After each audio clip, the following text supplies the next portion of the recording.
Welcome back to Tobago Updates. It's Youth Wednesdays, and we are here with Judith de Verteuil. She's here to talk about the textbook battering, the Battering Books program, and what it has to offer for us here this morning at Tobago Updates, as well as going forward for the new school term. Good morning, Judith, and welcome. Good morning. Thank you for having me once more.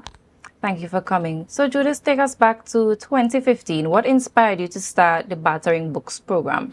Well, as an educator, I heard a clip on the radio inviting parents to come for a $30,000 book grant from one of the banks to buy textbooks and supplies. And I'm saying to myself, textbooks does not have to be that expensive. You see, we have to make it more affordable for parents, especially parents who have 2 or 3 children of school age. And so I started, after consultation and parents saw the textbook rental program so that parents can access books in Trinidad, and I started in 2016 in Tobago.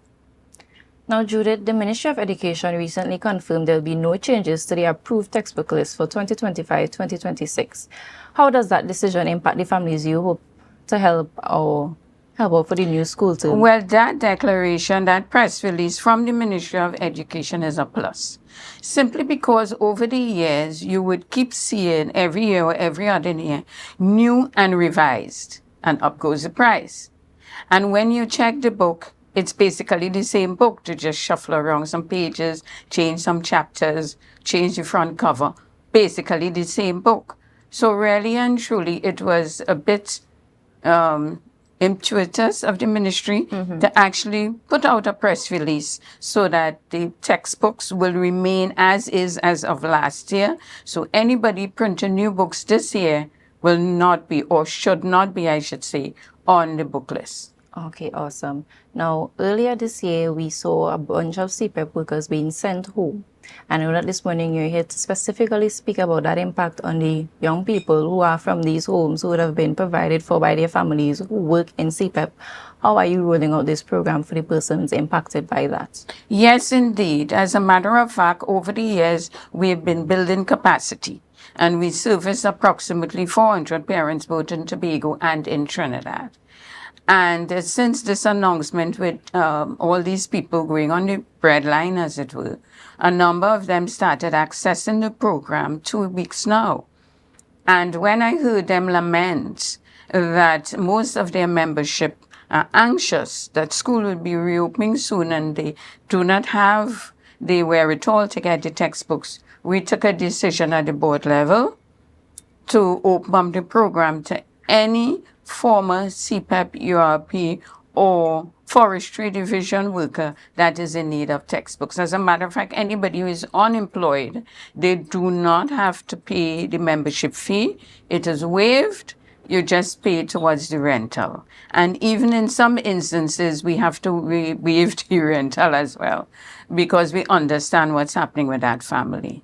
Now, the school term is fast approaching, and I want you to share with our viewers, people who would be able to benefit from this, what are the dates, times, and locations for drop-offs or collections for the Battering Books program? Well, in terms of Tobago, we had been at Pentecostal Light and Life for the last 3 years, but we were only able to access the school for 2 weeks this August.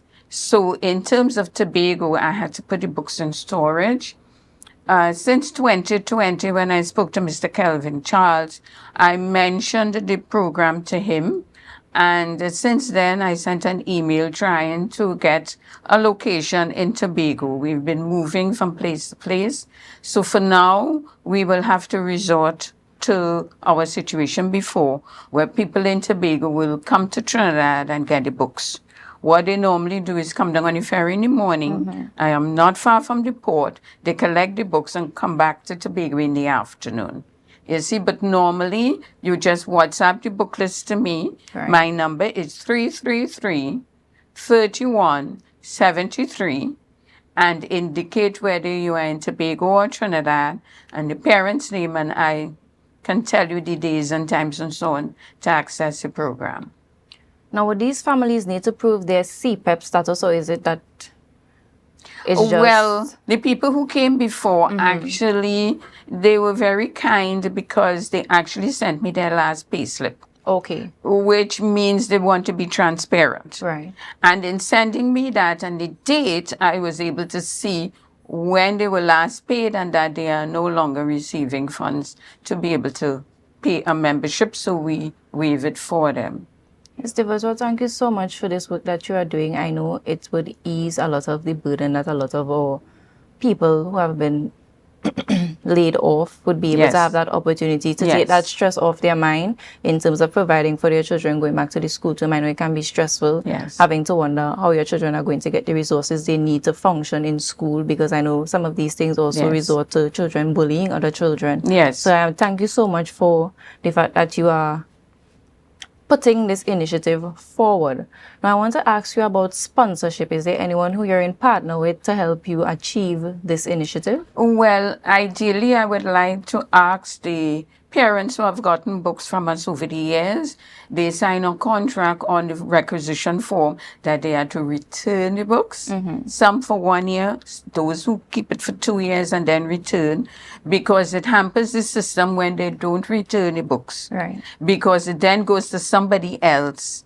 What they got, somebody gave. Right. And people give books into the program. The children are no longer going to school. We do cater for university students as well, but they are no longer going to school, and they give the books into the program. We welcome that. In terms of sponsorship, the overarching school got support over the years from the Canadian High Commission. I would like to say thank you.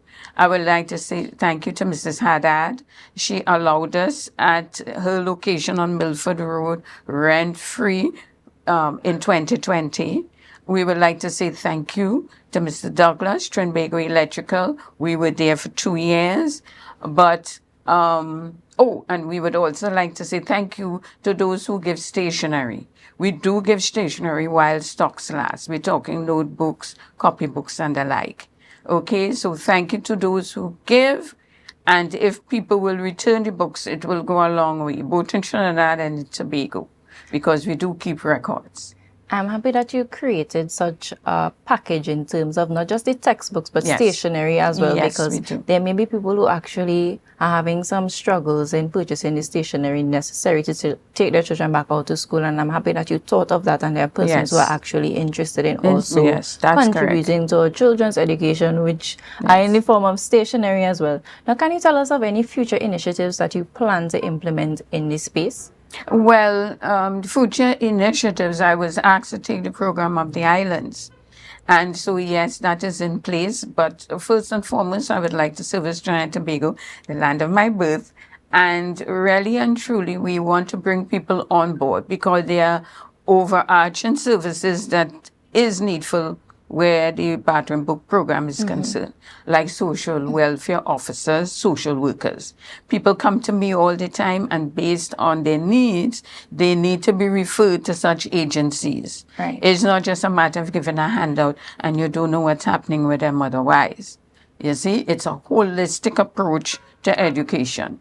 In order to achieve the 4 components of education, you have to look at the family dynamics Yes. and their environment. And so I've always made a call that social workers, social welfare officers, as a matter of fact, we are registered as an NGO with community development, social development, and the Attorney General's office. And we need these people to come on board to offer services to these parents. And I agree with you, because how a child performs in school is totally dependent on the background and what is Yes, going on. Now, Ms. De Verteuil, we want to thank you so much for coming on to Tobago Updates this morning to share about your Battering Books program and the aid you are rendering to our CEPEP workers who have been let off, and to give their children that fighting chance in the upcoming school term. Yes, indeed. And thank you so much for having me once more. It was a pleasure. To our viewers, remember to share the live, share the live, share the live.